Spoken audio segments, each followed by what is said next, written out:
Des yaks dans les Alpes, on ne pensait pas que c'était possible et pourtant c'est le cas ici en Pays d'Abondance. Ce troupeau, c'est celui de Norbert et Marie-Pierre Toul.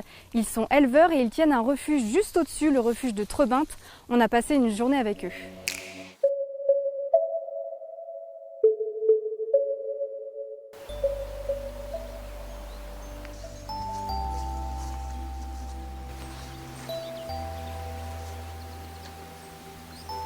Il est 6h20. Il y a 8 personnes au refuge. Ceux qui ont passé la nuit, là, qui vont pas tarder à se lever pour le petit déjeuner. Je prends mon café avant que tout le monde se lève, tranquille. Et après, on attaque gentiment les petits déjeuners. Ouais. Ça va?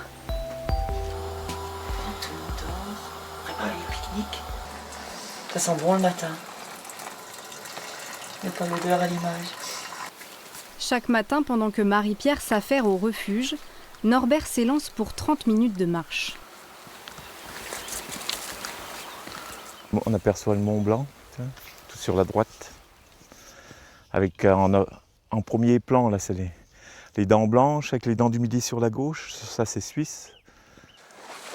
En s'installant ici il y a 29 ans, il a lui-même tracé ses sentiers pour mener ses brebis à l'alpage chaque été. Bien belle. Depuis peu, un patou veille sur le troupeau.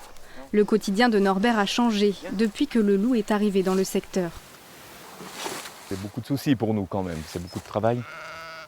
Parce que là on voit là, en face, là par exemple, avant on pâturait jusqu'au bout, mais il y a plein de comptes derrière qu'on pâturait, qu'on ne peut plus. À cause de. On est obligé de clôturer, donc après c'est compliqué à parquer. Il faut penser à tout, le moins de petits trous, il faut bien que ce soit tendu. Pas mettre un filet près d'un rocher pour pas qu'il puisse sauter par-dessus. Il déjeune pas, votre copain? Il va arriver, il voulait absolument faire son sac d'abord.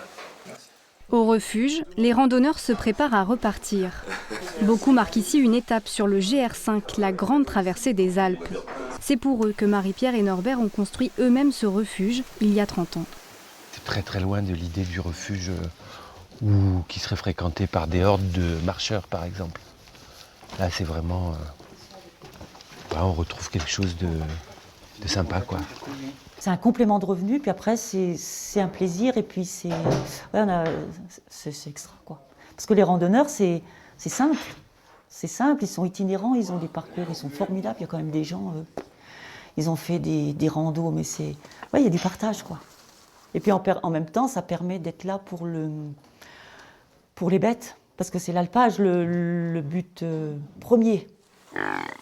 Pour diversifier l'activité, des yaks ont rejoint il y a quelques années l'alpage de Norbert et Marie-Pierre.